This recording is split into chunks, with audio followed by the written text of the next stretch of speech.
Hey guys, welcome to my week 34 update, and as you can tell, I am more all natural today, so excuse my appearance. It kind of comes with the whole being exhausted. I would definitely say that's my first symptom for this week's update is I have been so tired this past week, and I'm sure it's just because baby is continually packing on weight and I am continuously being more active, and I don't know, it's just all been one big fun exhausting adventure. So let's get right into it. Just a warning for you guys, this might be a little bit of more of a TMI video, so if you guys are grossed out by certain things, go ahead and just skip this one, or hold on to your horses. This week I did have a doctor's appointment. I did wait to do this update so that way I could give my 34 week update with the doctor's appointment with it. I was 35 weeks when I did go in, but that was yesterday. So yeah, let's get right into it.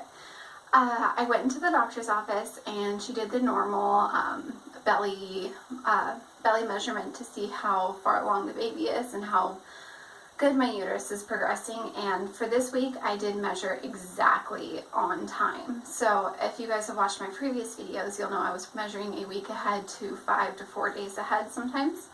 But I did ask her, I said, okay, do you think it were evened out now? And she said she thinks it's because while she was measuring me, I was actually having a contraction, and she was like feeling my stomach. She's like, oh, it's super hard, like it might be because you're having a contraction, and when you have a contraction, your whole body tenses, and so it might have been measuring a little bit more behind, but technically ahead, if that makes sense.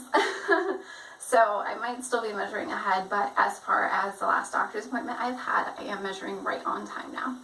I don't think I gained any weight since I did see the doctor because she didn't mention anything, or she just hasn't mentioned anything. So far, I think the total weight gain is 27 to 28 pounds. Which is great. I'm aiming for 30 pounds, or even just where I'm at right now. I am very happy with it. Let's see what else. Okay, so to the fun part. I did have my group strep B test, and that's basically where they take a cotton swab, a special cotton swab, and they swab you down there in that area to test you to see if you're positive. That way, when the baby does come, it's not dangerous for me, but it would be dangerous for the baby, so they would have to give me antibiotics as soon as I go into labor.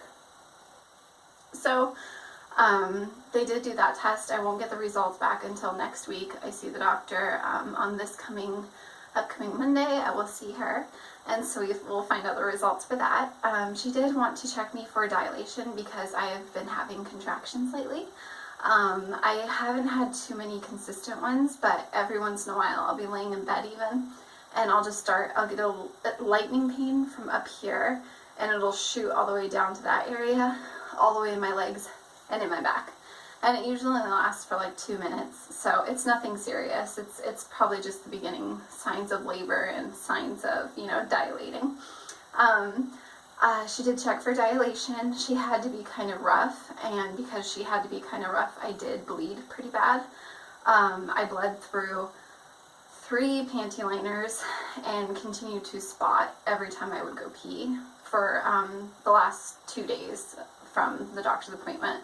And it was bright red, and so I was kind of nervous about it, but they seem to think that everything's fine with it and that we should be good. So we shall see.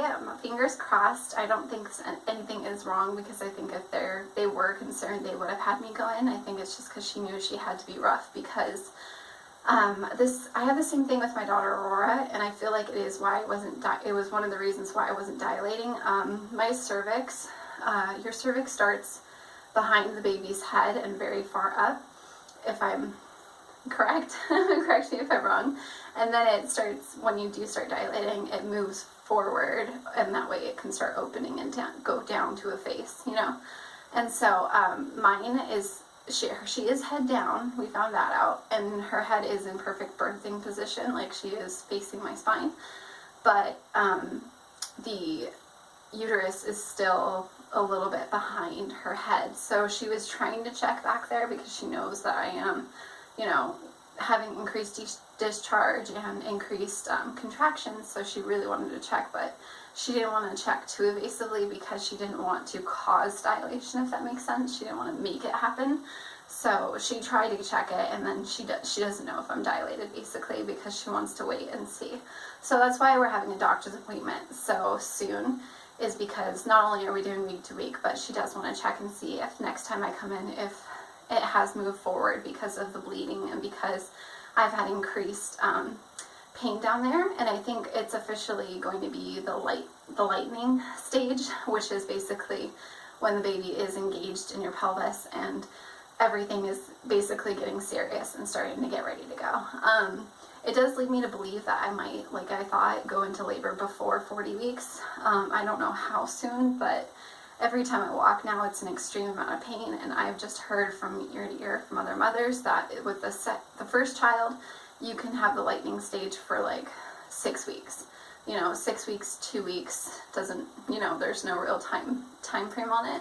But usually when you have the second child, because your body already knows what it's doing, by the time you get the lightning stage, it usually means that labor is right around the corner or within a week or so, or a week or 2 weeks. So yeah, I am 35 weeks now, so if we do have the baby in the next episode, I will probably be 36 weeks, but you will see a 35-week update. And yeah, I think that's pretty much all there is, except for still not being able to sleep and just the typical tiredness that comes with pregnancy. And I'm so excited for baby to be here. I can't even fathom like how amazing it's going to be to have 2 babies around, and for Aurora to finally have a friend to be around all the time, and for me to get to do all those baby updates and stuff like that. I'm so excited. But yeah, guys, thank you so much for watching this video, and if you would like to see more videos, make sure to subscribe and hit the little bell down below so that way you get notifications that I have posted new videos. And if I do go into labor, I will probably do what I did last time and just make a quick video saying, hey guys, gonna go to the hospital, see you soon. Thank you so much for watching, guys, and we will see you next week.